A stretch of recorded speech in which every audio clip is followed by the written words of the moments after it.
Thank you so much. To join you all this morning.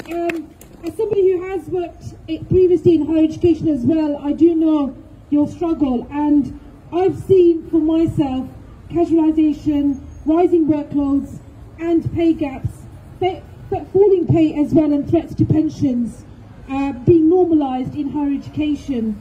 And so it's heartening to see UCU members and staff and students here taking action and fighting back in opposition to the continuing way in which higher education is being marketised. Now, the recovery plan here at Goldsmiths that's been proposed by the senior management team will not produce financial stability. As Michael has said, it's putting money to banks, and it's a disgrace that that should even be proposed. But we know that they should also be thinking, and often institutions like this do think about the reputation, and they should be thinking about the reputational damage that this will have if they continue to make the cuts. So I'm here today to appeal to the Goldsmiths senior management team to end the compulsory redundancies, to stop the cuts to 52 jobs, and come back to the negotiating table with staff, with students, and discuss a way forward that works for everyone.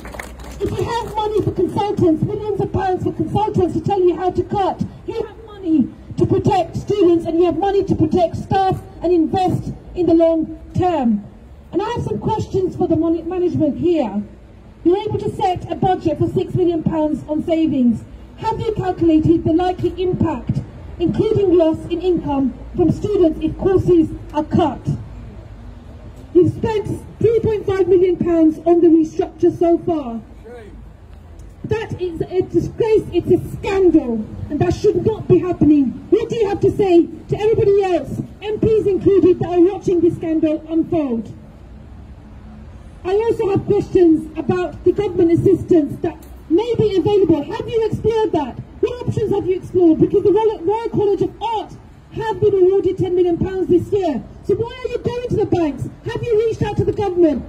What work is happening on that front? And as I've said, what is the strategy to protect Goldsmiths' reputation? Decisions like this and cuts like this will not just have an impact for 1 year. It will have an impact for 5 years, for 10 years. And it's been heartening to speak to people here who've been telling me stories about how they've been offered jobs here. We've come down, moved countries, and moved here only to be told that their job is now at risk. That is a disgrace.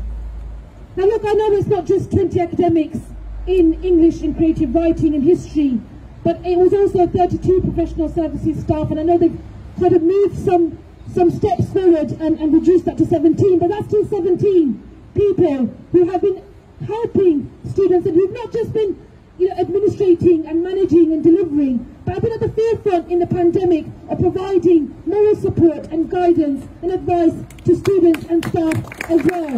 Thank you for all that you have been doing to protect our students and our staff as well in higher education. These cuts risk chaos and will harm students. So I stand shoulder to shoulder with you, and I know many of my colleagues in the Socialist Campaign Group of Labour MPs do so too. Your fight is our fight.